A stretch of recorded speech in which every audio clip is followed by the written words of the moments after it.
کیا شب قدر کی رات میاں بیوی ایک بستر پر سو سکتے ہیں؟ کیا شب قدر کی رات میاں بیوی ہم بستری کر سکتے ہیں کہ نہیں؟ جانیے اس ویڈیو میں۔ بسم اللہ الرحمن الرحیم۔ شروع اللہ کے نام سے جو بڑا مہربان نہایت رحم کرنے والا ہے۔ ناظرین، جیسے آپ نے سنا کہ رمضان مبارک میں ایک ایسی رات آتی ہے جس کا نام شب قدر ہے، اسے لیلۃ القدر بھی کہا جاتا ہے۔ یہ رات 1000 مہینوں سے بہتر ہے، 1000 مہینوں سے افضل ہے۔ اگر جو شخص اس رات کو ایک بستر پر سوئے گا، ہم بستری کرے گا یا زنا والے کام کرے گا، اللہ رب العزت اسے بہت بڑا گناہ دے گا جو کہ وہ تا قیامت تک معاف نہیں ہوگا۔ ارے سوچو اللہ کے بندو، یہ رات کوئی عام رات نہیں ہے، یہ شب معراج، شب بارات کے بالمقابل شب قدر کی رات ہے۔ اگر آپ اس رات کو یہ زنا والا کام کریں گے تو اللہ تعالیٰ آپ کو کیسے بخشش دے گا؟ ارے سوچو، وہ لوگ بھی تو ہیں جو اس رات کو مسجد میں آ کر اپنی بخشش طلب کرتے ہیں۔ ارے وہ لوگ بھی تو ہیں جو اس رات کو آ کر اپنی بخشش و مغفرت کی طلب کرتے ہیں، اپنے رزق کو بڑھاتے ہیں۔ ارے اللہ کے بندو، وہ لوگ بھی تو ہیں جو بازاروں میں بیٹھے ہیں اور عید کی تیاریاں کر رہے ہیں، اور کچھ لڑکے لڑکیوں کے پیچھے جاتے ہیں، لڑکیاں لڑکے دکان پر ہوتے ہیں اور ایک دوسرے کے ہاتھ میں ہاتھ دیتے ہیں اور چوڑیاں پہنتے ہیں، غیر محرم کا ہاتھ دیکھتے ہیں، اور کتنی افسوس کی بات کہ ہم ان سے بات چیت کر لیتے ہیں اور ان سے ہم ملنے جلنے کا پتہ رکھتے ہیں۔ ارے اللہ کے بندو، اس رات کو یہ کام کرنا بھی بہت بڑا گناہ ہے۔ ارے سوچو، جو اس رات کو یہ زنا والا کام کرتے ہیں ان کی بخشش کیسے طلب ہوگی؟ اللہ کے بندو کچھ سوچو، یہ رات کوئی عام رات نہیں ہے، اس میں بخشش نہیں ہوگی۔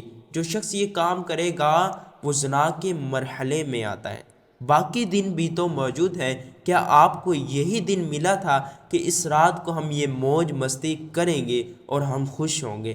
خدا نخواستہ رمضان جانے والا ہے اور یہ قیامت کے دن ہماری شفاعت کیسے کرے گا کہ میرا بندہ رمضان کا ادب و احترام کرتا تھا؟ اللہ کے بندو سوچو، ہماری تھوڑی سی زندگی باقی ہے۔ اگر خدا نخواستہ رب تعالیٰ ایسا نہ کرے کہ ہم ادھر سے اس رات کو یہ کام کریں اور اگلی صبح ہم پہ منہ پہ کلمہ جاری طیبہ نصیب نہ ہو اور ہماری موت نصیب ہو جائے، اور کیا بیوی یا شوہر انتقال کر جائے، تو ہم کہیں گے کہ یہ رات کو یہ کام کر رہے تھے، اس وجہ سے موت پا چکے ہیں۔ نہیں نہیں، بلکہ کوئی اچھا کام کرو گے تو آپ کی واہ واہ ہوگی۔ یہ کام کرنا تو قطعاً جائز نہیں ہے، اور یہ رات میں پھر سے کہہ رہا ہوں کہ یہ رات شب قدر کی رات، لیلۃ القدر کی رات چند لوگوں کو نصیب ہوتی ہے۔ اس کی فضیلت آپ نے سماعت نہیں فرمائی، اس کی فضیلت سماعت فرما لے اور ایسے کاموں سے نجات فرما لے، رب ذوالجلال آپ کی زندگی کو بچا لے گا، کہے گا کہ یہ میری امت کا ایک خاص بندہ تھا جو ان برے کاموں سے بچا تھا۔ فضیلت سن لو، کیا پتہ آپ کی زندگی بخش جائے۔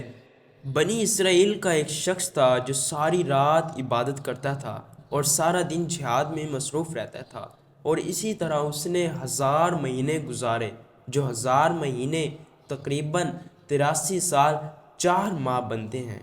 اس کو اتنی دیر ہو گئی کہ رات کو عبادت کرتا اور دن میں جہاد کرتا، تو اللہ سبحانہ و تعالی نے قرآن مجید میں یہ آیت ارشاد فرمائی۔ اس کا ترجمہ کچھ یوں ہے: شب قدر 1000 مہینوں سے بہتر ہے، یعنی یہ شب قدر کا قیام اس عابد یعنی عبادت گزار کی 1000 مہینے کی عبادت سے بہتر ہے۔ نبی معظم رسول محترم صلی اللہ تعالی علیہ وآلہ وسلم نے ارشاد فرمایا، بے شک اللہ تعالیٰ نے میری امت کو شب قدر عطا کی اور یہ رات تم میں سے پہلے کسی امت کو عطا نہیں کی۔ سوچو، یہ رات بالخصوص نبی کی امت کو ہی ملی ہے۔ سوچو، وہ شخص بنی اسرائیل والا اگر یہ کام نہ کیا ہوتا، اس کی پھر بھی بخشش ہے، کیونکہ اس نے اتنی پرہیزگاری کی ہے کہ رب ذوالجلال کو وہ پسند آ گیا ہے، کیونکہ اس نے اس رات میں اپنی بخشش طلب کر لی تھی اور وہ 1000 مہینوں کی راتوں سے اپنی بخشش طلب کر رہا تھا۔ رب ذوالجلال نے اس کو بخشش دے دی۔ اور سوچیں اگر ہم یہ کام کریں تو کیا ہمیں اچھا لگے گا کہ برا لگے گا؟ سوچو، ابھی بھی وقت ہے، اپنی معافی طلب کر لو۔ اسی کے بارے میں نبی پاک صلی اللہ تعالی علیہ وسلم نے ایک انسان کو بد دعا ارشاد فرمائی۔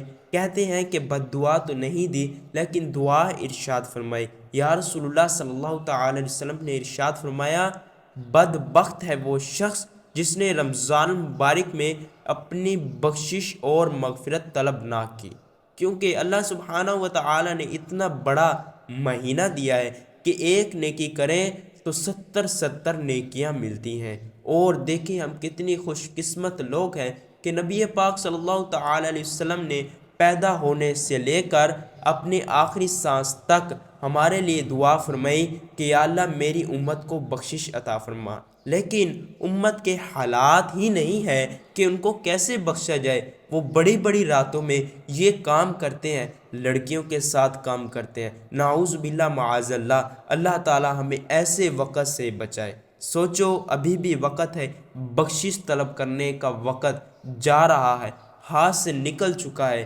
بس کچھ لمحات باقی ہیں۔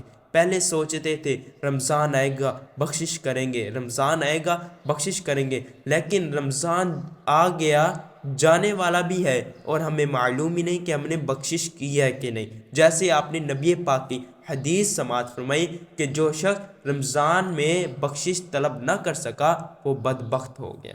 سوچ لو ابھی بھی وقت ہے، بخشش ہو جائے گی، مغفرت ہو جائے گی۔ اللہ رب العزت آپ پر، مجھ پر خصوصی فضل و کرم فرمائے، آمین یا رب العالمین۔